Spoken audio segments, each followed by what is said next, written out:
وعلى علي بن الحسين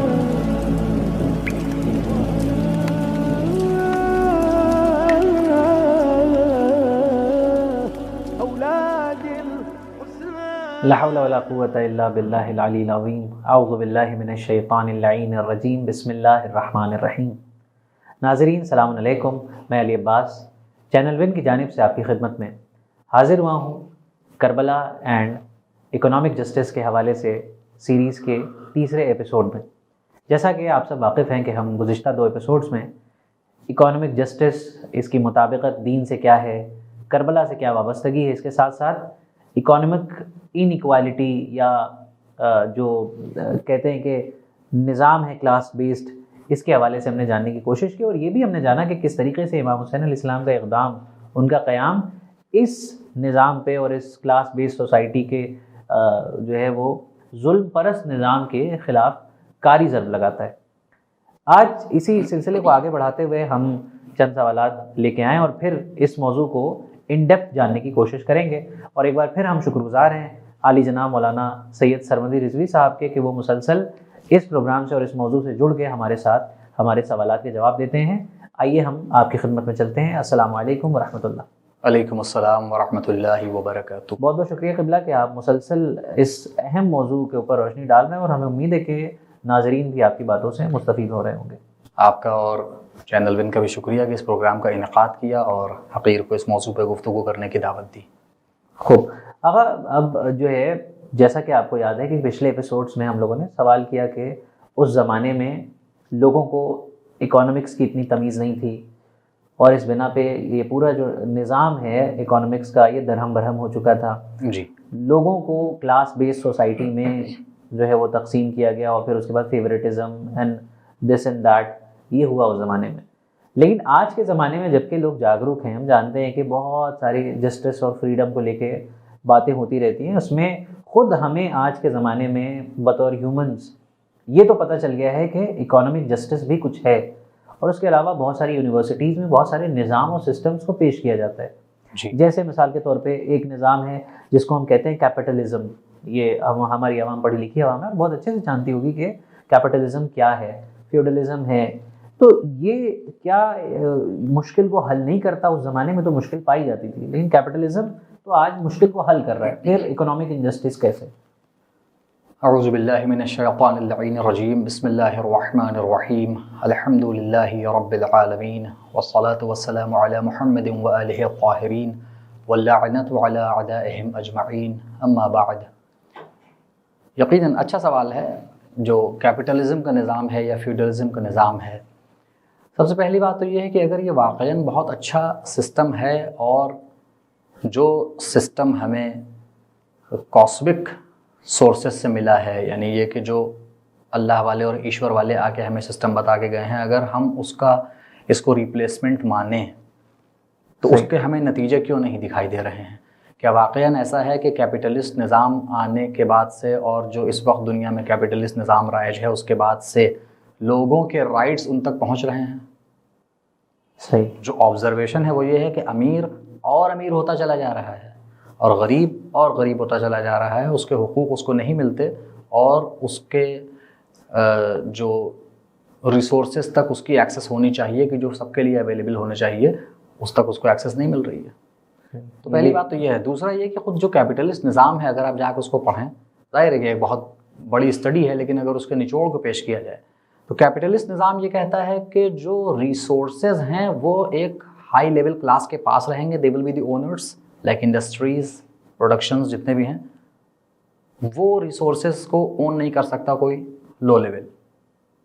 تو یہ تو ایک قسم کا ڈسکریمنیشن ہے کہ آج اگر ہم دیکھیں کہ جو بڑے بڑے یعنی ملینئرس لوگ اور ٹریلینئرس بنے جا رہے ہیں، وہ اسی وجہ سے کہ ریسورسز اور انڈسٹریز ان کے اپنے پنجے میں اور شکنجے میں رہیں گی. اچھا، اس کا پراپر ڈسٹریبیوشن نہیں ہے. اس کے مقابلے میں یعنی یہ تو کیپٹلزم کی بات ہو گئی کہ جو اسلام کیپٹلزم کو ڈینائی کرتا ہے وہ یہی کہہ کے کہ کیپٹلزم ویلتھ کو کنسنٹریٹ کرنا چاہتا ہے ایک پارٹیکولر کلاس میں، اور اس کا پراپر فلو اور اس ویلتھ پر سب کو اپنا اپنے پورشن لینے کا حق نہیں دیتا. جیسا کہ کہا جاتا ہے کہ دنیا کی 80% جو ویلتھ ہے وہ صرف 10% لوگوں کے پاس ہے. یہ hoarding of the wealth and hoarding of money, یہ کیپٹلزم، اگر کوئی کیپٹلزم کا ماننے والا اس کو نہ بھی مانے تو اس کا نتیجہ یہی ہے کیپٹلزم کا، کہ یہی ہوتا ہے کہ ایک کلاس جو 5% ہے تو ایلیٹ کلاس، اس کے پاس 80% آف دی ورلڈ کی آپ نے جیسا کہا ویلتھ رہتی ہے، باقی سب اسی نظام میں پس رہے ہوتے ہیں، چل رہے ہوتے ہیں. فیوڈلزم کی اگر بات کریں تو وہاں کیا سسٹم ہے، اب اتنا زیادہ وہ سسٹم پایا نہیں جاتا، مگر جو تھا نظام وہ یہی تھا کہ جو ہماری زمین ہے، ہمارا کھیت ہے، ہمارا باغ ہے، اس کو کسی نے اپنے قبضے میں کیا ہوا ہے، ہم کام کرتے ہیں اس کے انڈر، جو منافع ہے وہ ہم کو مل جاتا ہے ہمارا، جتنا ہمارا کام بھر کا ہے، اونرشپ انہی کے پاس رہتی ہے. یہ بھی ایک قسم کا دیکھیں آپ تو ظلم ہے، انجسٹس ہے، آپریشن ہے. اسی طرح سے ایک نظام جیسے سوشلزم میں پیش کیا جاتا ہے، جہاں پہ یہ ہے کہ اس سب کو دونوں کو توڑ کے اس نے پبلک میں ہر چیز کو کامن کر دیا، سب اونر ہیں، لیکن اب اس میں یہ ہے کہ اس نے ایبسلیوٹلی اس کو پرائیویٹ شپ کو ختم کر دیا. تو یہ بھی ظلم ہے کہ کوئی اب کسی چیز کا پرائیویٹ اونر بھی نہیں بن سکتا اور اس کو اپنے ٹیلنٹس اور ایلیجیبلٹیز کے بنا پہ کچھ پرکس بھی نہیں مل سکتے ہیں، بالکل ختم کر دیا اس کو. تو یہ ایک انتہا، یہ محنت کرو آپ کو اتنی ہی ملے. ہاں، ایک انتہا یہ تھی، ایک انتہا وہ ہے. صحیح. اسلام نے آ کر یہاں پر ان سارے سسٹمز کے فلاز کو بھی دکھایا اور اس کے بعد ان کو ریجیکٹ بھی کیا. اور کسی بھی صاحب عقل کے لیے یہ بات قبول کرنا آسان ہوگی کہ اگر کسی سسٹم میں ہمیں فلا دکھ رہا ہے تو ہم اس کو ریجیکٹ ہی کریں گے. یہاں پر کوئی فیوریٹزم کی یا یہ کہ پریجوڈس کی بات نہیں ہوگی کہ نہیں اگر فلا ہے تب بھی اس کو قبول کریں گے، لیکن کیونکہ اسلام کہہ رہا ہے تو ہم اسلام کی بات نہیں مانیں گے.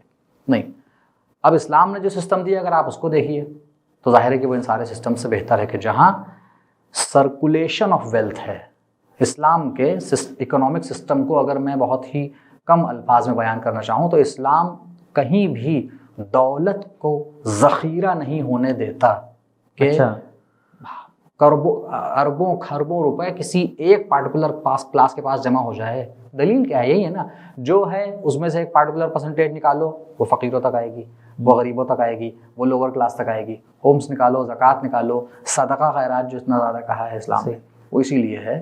آج کے زمانے میں تو دیکھیں تو اس کا الٹا ہوتا ہے کہ جتنی بھی لوگ ہیں وہ سب تمہارے کسٹمرز ہیں اور ان سے جتنی ویلتھ نکال کے ایک جگہ، ایک کمپنی میں، ایک آرگنائزیشن میں یا ایک انڈیویجول کے پاس جمع کر سکو، چرن کر سکو مارکیٹ کو، اتنا.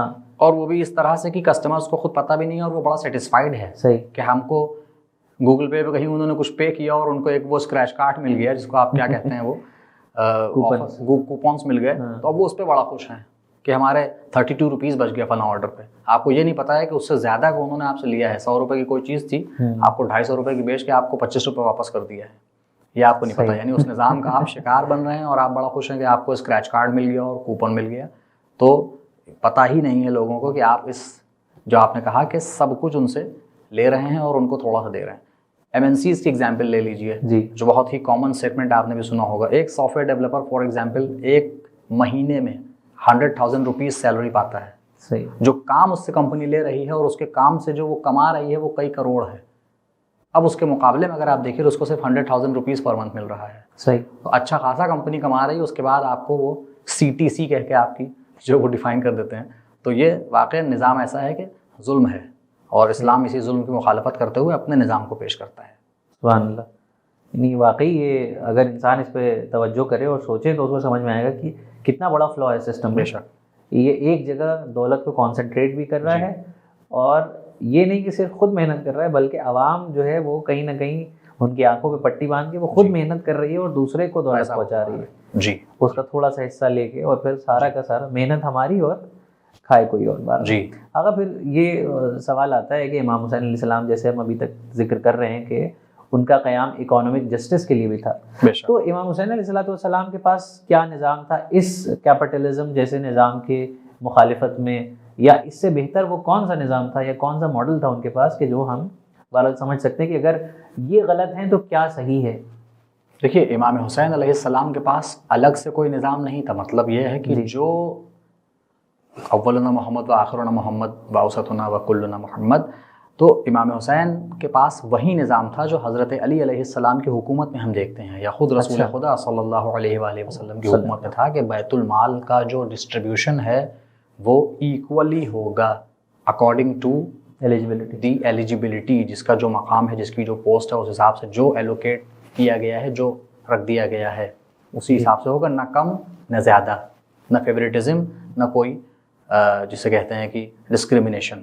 جی تو امام حسین علیہ السلام نے خود اپنی یہ بات رکھی بھی ہے جب انہوں نے اپنے خروج کا مقصد بتایا کہ انما خرجت لطلب الاصلاح فی امت جدی اريد ان اامر بالمعروف وانہی عن المنکر، اور پھر اس کے بعد میں چاہتا ہوں کہ میں اپنے نانا اور اپنے بابا کی سیرت پہ چلوں، یعنی اپنا اسٹریٹجی بھی بتا دی، آبجیکٹیو بھی بتا دیا، اسٹریٹجی بھی بتا دی، اور کس راستے کو اختیار کریں گے وہ بھی بتا دیا۔ جی تو وہی سسٹم امام حسین علیہ السلام بھی پیش کرنا چاہ رہے تھے کہ جہاں امام علی علیہ السلام کی حکومت میں ہم دیکھتے ہیں کہ 4.5 سال کی حکومت ہے کہ جس میں بڑی بڑی جنگیں بھی ہیں، اس کے بعد بھی جب وہ یہ کہتے ہیں کہ کوئی ہے کہ جو کہہ دے کہ اس کا حق میری گردن پر ہے، تو کوئی باہر آ کے مجمع سے یہ نہیں کہتا کہ ہاں علی 1 درہم کا بھی آپ کی گردن پہ میرا حق ہے۔ یہ ایکوالٹی تھی، جہاں ہم دیکھتے ہیں کہ ان کے رشتہ دار ان کے پاس اس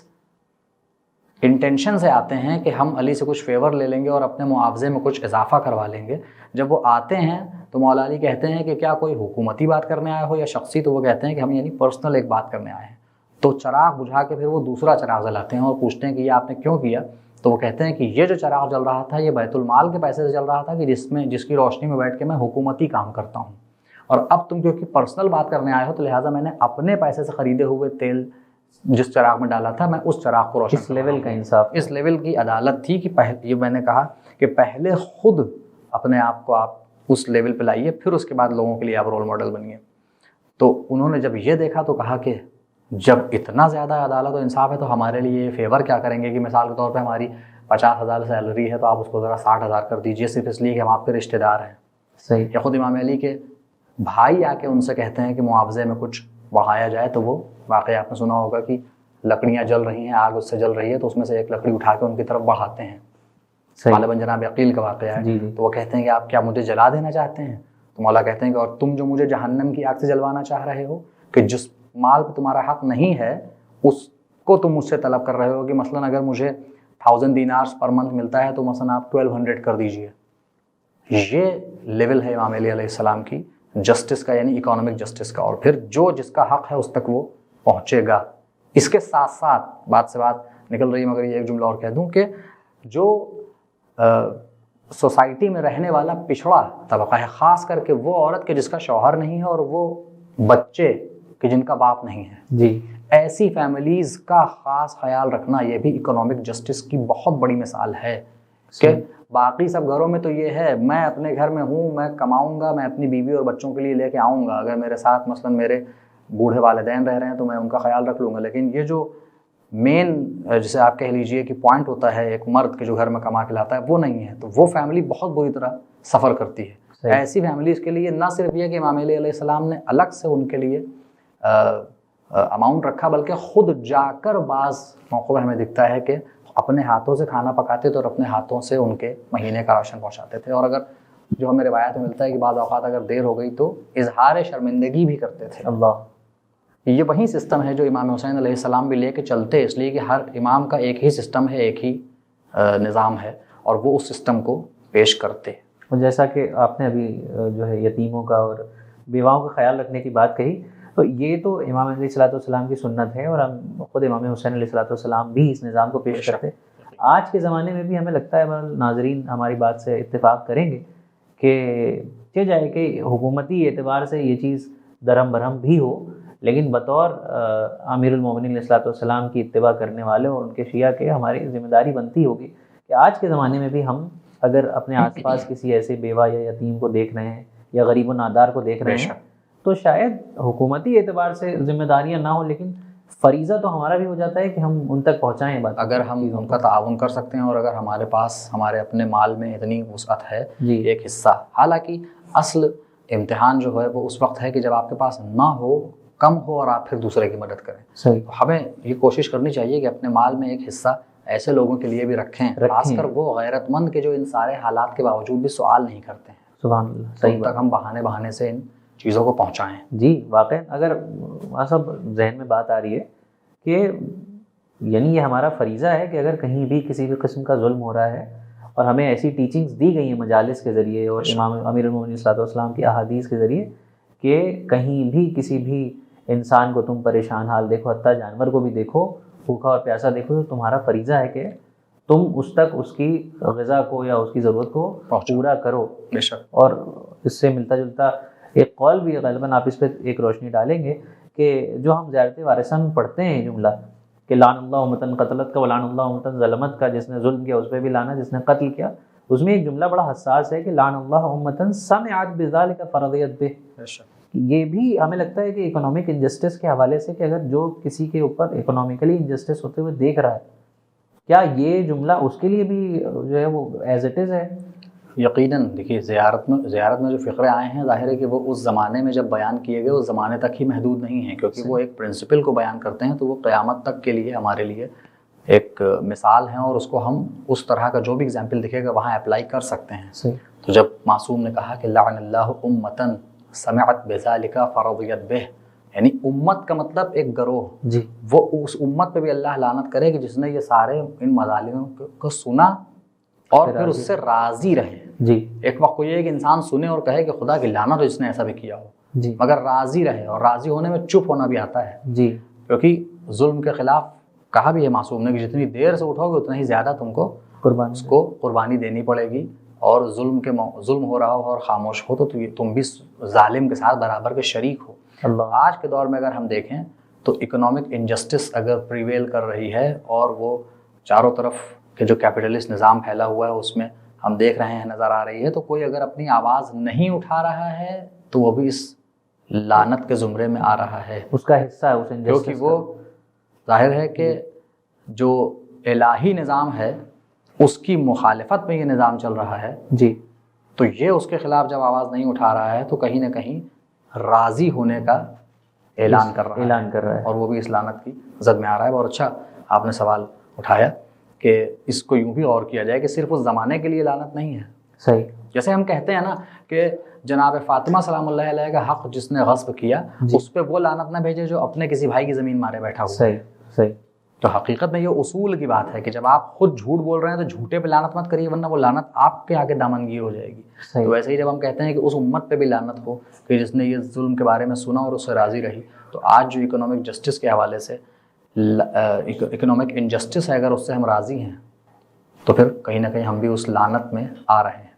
سبحان اللہ، بہت ہی اچھے انداز میں بہرحال یہ بات آپ نے ایکسپلین کی، واقعی یہ بڑی حساس بات ہے کہ آج کے زمانے میں بطور شیعہ، بطور اہل بیت کے اتباع کرنے والے ہماری ذمہ داری ہو جاتی ہے کہ ہم کہیں بھی اکنامکلی انجسٹس ہوتے ہوئے دیکھیں، یا صرف اکنامک نہیں، ہر طرح کی انجسٹس، تو ہمارا فریضہ ہے کہ جو فرامین اہل بیت کے ہیں اس کے ماتحت اگر ہم جانتے ہیں کہ غریب و نادار کی مدد کرنی چاہیے تو ہمیں کرنی چاہیے، اور اگر ہم راضی ہیں تو اللہ کی لعنت کے مستحق ہو رہے ہیں۔ کم سے کم آواز تو اٹھائیں۔ جی، واقعی، یعنی ہم کچھ تو کر سکتے ہیں، بے شک، ایسا بھی نہیں کہ ہم کچھ نہیں کر سکتے، ایٹ لیسٹ اگر ہم کسی کو جانتے ہیں کہ شاید اس کی مدد کر دے، جی، ہم جانتے ہیں کہ یہ غریب و نادار ہے، ضرورت مند ہے، تو اس کی بات پہنچائیں، جی، تاکہ ایٹ لیسٹ ہم اپنا فریضہ ادا کرنے کے بعد پھر اللہ سے کہیں کہ بھائی اللہ، ہم نے اپنی جانب سے اپنا فرض ادا کر لیا، اب جو ہے بہرحال ہم بری الذمہ ہو گئے۔ انشاءاللہ کہ یہ باتیں بہت مفید ثابت ہوں گی مومنین کے لیے، اور یہ ایام عزا بہرحال اس کی برکات انشاءاللہ اس ایپیسوڈ کے شامل حال ہوں، اور مومنین اس سے خوب استفادہ کریں۔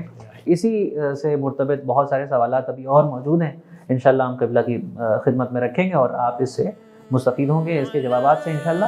ملتے ہیں آپ سے اگلے ایپیسوڈ میں، جب تک کے لیے والسلام علیکم ورحمۃ اللہ وبرکاتہ۔